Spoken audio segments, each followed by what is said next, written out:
We know that the tribes of Reuven and Gad did not have a share in the land of Israel, although they could have had. Why? Because they had asked Moshe before the Jews entered the land of Israel if they could remain on the eastern side of the Jordan. Because they saw fertile land and they realized that this is amazing for their cattle. They had much cattle, and they thought that this would be great for them. Obviously, Moshe was very disappointed that they didn't want to go into the land of milk and honey. The land that God had promised them was everything they could have hoped for. Plus, Moshe was worried that if they were reluctant into entering the land of Israel, it could have had the same influence and impact that the spies had. It could have brought down the morale of the Jewish people and affected the will of all the rest of the Jews wanting to go into the land of Israel. So he made a stipulation with them that if they promised that they would enter the land of Israel, the men over the age of 20, to fight their wars with them, and wait until the land is conquered, then Moshe would grant them the land on the eastern side of the Jordan, because they would prove to the other Jews that they weren't afraid of fighting the war and conquering the land together with all their other brethren. It was simply a choice they were making of choosing this property over the property in Israel proper. So Moshe allowed them. The Torah tells us an interesting thing, that when they asked Moshe this request, they said, we would love to have this land for our cattle and to build homes for our children. When Moshe responded to them finally that he would allow them based upon their promise, he reversed the order of their ask. He said, of course, to build homes for your children and places for your cattle. So the simple approach is that Moshe was sending them a message that your priorities seem to be incorrect. You're mentioning your cattle before your children. Of course your children should be more important. You should ensure the safety and the well-being of your families before the well-being of your cattle. But let's assume for a moment that we shouldn't underestimate the moral compass of the tribes of Reuven and Gad, and they certainly, like any normal person, wouldn't place their cattle or their wealth before their children. So, from the eyes of Kabbalah, many say what they were telling Moshe Rabbeinu, that one of the reasons we think we should stay here is because sometimes divine providence tells you where your lot in life should be.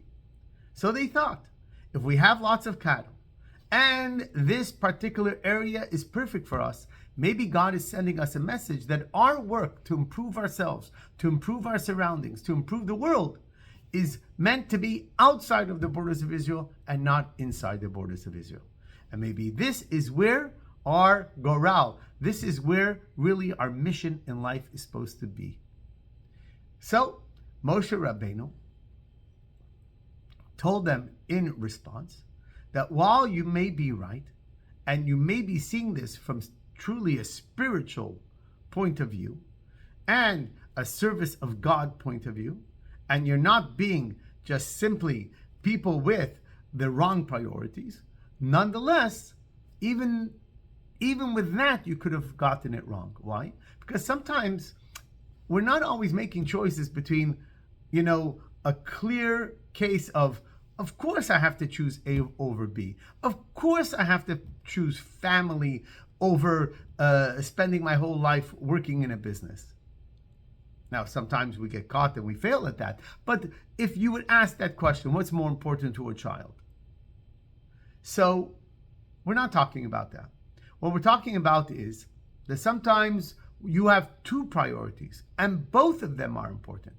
Even then, you still have to prioritize which one is more important. So for instance, sometimes it's not so clear. Sometimes we go to a wedding and we know that the mitzvah is to make the bride and groom happy. There's also a mitzvah to partake in the meal of a wedding. But sometimes we get too engaged with the meal, even though it's a mitzvah, and forget that we're there to dance to make them happy.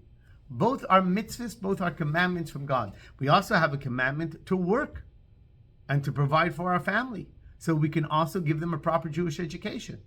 And we also have a mitzvah to personally be engaged with our families, to educate them, to provide them an example of love and fear of God and love of people. And sometimes we can suggest that we've sufficed enough time for that, and now there's possibly, we need to spend more time working.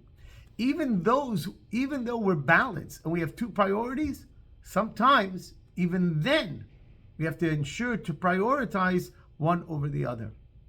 And I have to imagine that it should always be our family over everything else. And that's what Moshe Rabbeinu was telling them.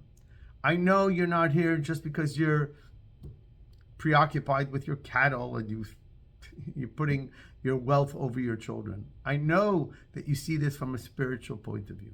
But even then, remember that when you have two priorities and both of them seem noble, there's still going to be a reason to choose one over the other when a choice needs to be made.